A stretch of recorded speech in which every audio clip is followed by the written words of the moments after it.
નમસ્કાર મિત્રો, પેરના ન્યૂઝમાં આપનું સ્વાગત છે। આજરોજ માંગરોળ નગરપાલિકાની ચૂંટણીના 4 ઉમેદવારે ફોર્મ પરત ખેંચાયા।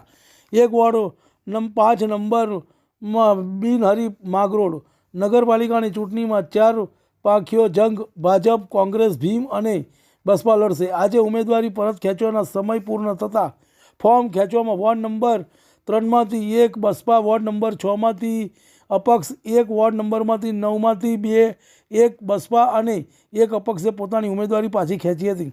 માંગરોળ નગરપાલિકા ચૂંટણીમાં વોર્ડ નંબર 5 15 વિસ્તારમાં 4 સભ્યો બિનહરીફાઈ જાહેર થયા હતા, જેમાં ભાજપ દ્વારા વોર્ડ નંબર 5ના ઉમેદવારને અભિનંદન પાઠવ્યા હતા। 2 વર્ષથી માંગરોળ નગરપાલિકા વહીવટી શાસન બાદ આવનારી 16 ફેબ્રુઆરીએ યોજનારી ચૂંટણીમાં ભારે ગરમાવો જોવા મળ્યો હતો, ત્યારે ભાજપ વોર્ડ નંબર 5 બિનહરીફ કરી ખાતું ખોલાવ્યું છે। રિપોર્ટ જીતુભાઈ માંગરોળ। તમને અમારા સમાચાર પસંદ આવ્યા હોય તો લાઇક, શેર, બેલ આઇકોન અને સબસ્ક્રાઈબ કરો। ડૉક્ટર નીરજભાઈ શું કહેશો? લીને સોમૈયા, શહેર ભાજપ પ્રમુખ માંગરોળ।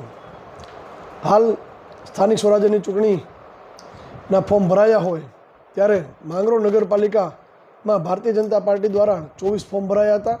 એમાં વોર્ડ નંબર 5માં ભારતીય જનતા પાર્ટીના 4 ઉમેદવારોએ ફોર્મ ભરેલા।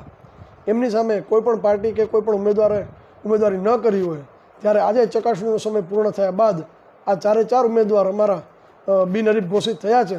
તો 4 ઉમેદવારોને તેમજ ખારવા સમાજને ખૂબ ખૂબ અભિનંદન પાઠવું છું। સાથોસાથ ભારતીય જનતા પાર્ટી હંમેશા વિકાસના પથ પર રાજનીતિ કરે છે।